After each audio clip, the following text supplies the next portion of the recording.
Hello mushroom growers, कैसे हैं आप सभी। उम्मीद करते हैं अच्छे होंगे।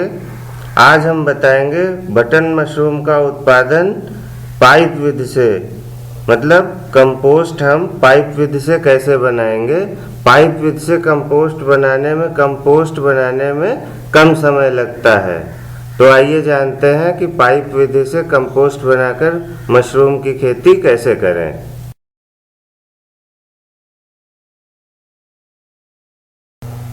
यह एक महत्वपूर्ण तेजी से खाद बनाने की प्रक्रिया है जो एगेरिकस बायोस्पोरस या बटन मशरूम की सबस्ट्रेट गुणवत्ता और उपज को बढ़ाती है। इसकी खोज सबस्ट्रेट की गुणवत्ता, खाद की अवधि और उपज पर निष्क्रिय वातन के प्रभाव का अध्ययन का उपयोग करके किया गया है। इसमें विभिन्न छिद्रित उच्च घनत्व पॉलीथीन HDPE पाइप व्यवस्था द्वारा कंपोस्ट की तैयारी की जाती है। सामग्री: गेहूं के भूसे का मिश्रण 60%, गेहूं की भूसी 5.5%, चिकन खाद 31%, यूरिया 0.5% और जिप्सम 3%, प्रारंभिक नमी के साथ 75% खाद बनाने के लिए उपयोग किया जाता है। यदि चिकन खाद न डालना चाहें तो हम सरसों की खली डाल सकते हैं। इस विधि को उपयोग करने के मुख्य कारण निम्नलिखित हैं: खाद की अवधि को छोटा करना, सबस्ट्रेट की गुणवत्ता अच्छी करना, बटन मशरूम की उपज में वृद्धि करना।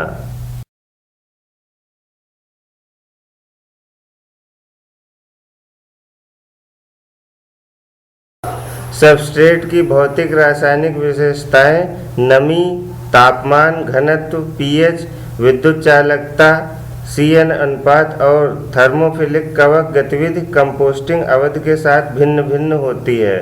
इस विधि द्वारा कंपोस्ट लगभग 16 दिनों में बन जाती है और इससे फसल की उत्पादकता 27% तक बढ़ जाती है।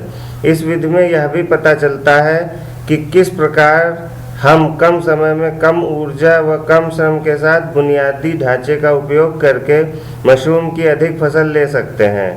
एगेरिकस बायोस्पोरस या बटन मशरूम की व्यावसायिक खेती में विकास के लिए खाद सबस्ट्रेट बनाने में अत्यधिक वैज्ञानिक और इंजीनियरिंग गतिविधियों की अच्छी आवश्यकता होती है। कंपोस्ट सबस्ट्रेट की तैयारी में शामिल प्रमुख प्रक्रियाएं ठोस अवस्था किण्वन और कार्बनिक अकार्बनिक अपशिष्टों का सूक्ष्म जैविक अपघटन है। इस अध्ययन में निष्क्रिय वातन का प्रभाव भौतिक रसायन के संदर्भ में कंपोस्टेड सबस्ट्रेट गुणवत्ता विशेषताओं और खाद की अवधि की जांच की गई है।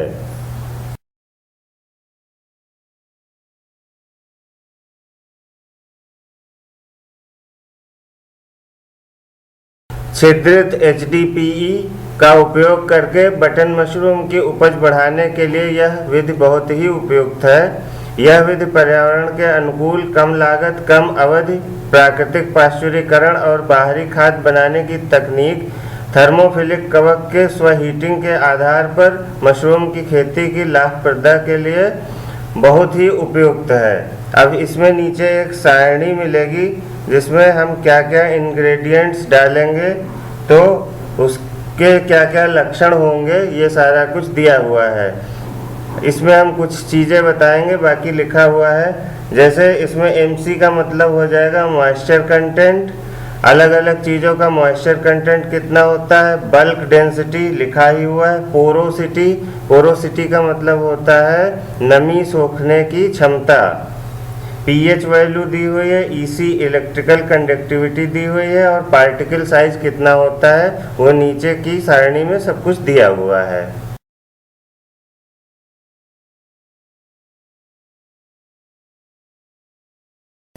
HDPE पाइप को 3 तरह से हम बना सकते हैं, अरेंज कर सकते हैं। तो नीचे अभी आपको T1, T3 और T4 ये 3 तरह के अरेंजमेंट मिलेंगे।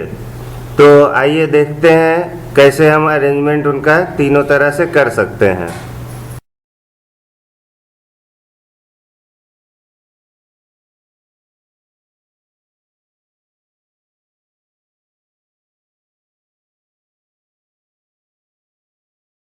HDPE ढेर व्यवस्था के डिजाइन के आधार पर प्रत्येक प्रयोग में प्रति ढेर कुल 2000 किलोग्राम सामग्री का उपयोग किया गया था। पूरी तरह से मिश्रित खाद्य सामग्री स्वाभाविक रूप से समलंबाकार चतुर्भुज आकार प्रदर्शित करती है। ढेर बनाने के बाद हर चौथे दिन सभी कंपोस्ट के ढेर को फावड़े की सहायता से उलट पलट करते हैं और बटन मशरूम के लिए परिपक्व खाद मिलने तक दोहराते हैं। माइसीलियम फैलने के लिए सभी उपचार ढेर के लिए दूसरी पलटाई के दौरान 3% जिप्सम डालकर सबस्ट्रेट के पीएच को नियंत्रित करते हैं।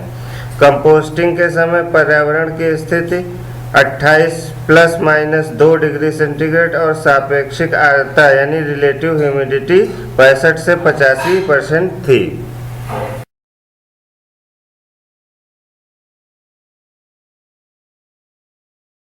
तीनों विधियों का टेम्परेचर पैटर्न नीचे के ग्राफ में दिया गया है। नीचे अभी आपको स्लाइड में 3 ग्राफ दिखेंगे, उसमें इसका तापमान कैसे बढ़ता घटता है वो टेम्परेचर पैटर्न दिया गया है।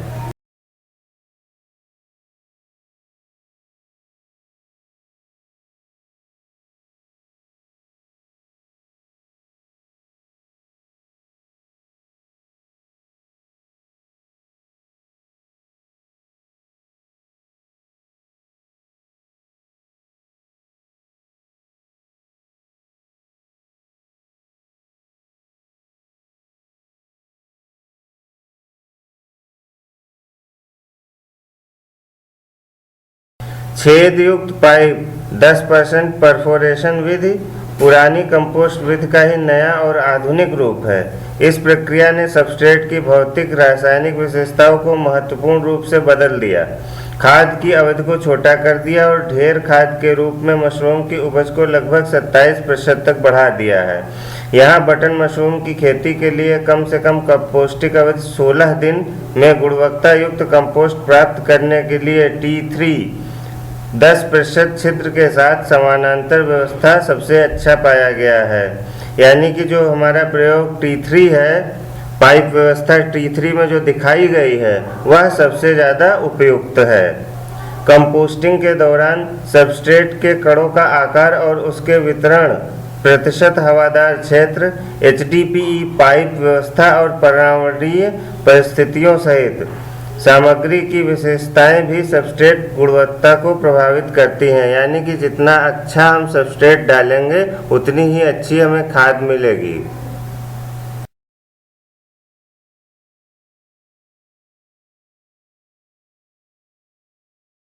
आज की स्लाइड की हमारी संपूर्ण जानकारी इंटरनेट से आधारित थी तथा कुछ प्रयोगों पर भी आधारित थी, अतः इसका उपयोग संभाल कर करें क्योंकि यह नई चीज़ है। अब हमारी बिटिया वसुधा सिंह आपसे कुछ कहेंगी। सभी अंकल, आंटी, भैया, दीदी लोग हमारे वीडियो को लाइक करें, चैनल को सब्सक्राइब करें। धन्यवाद।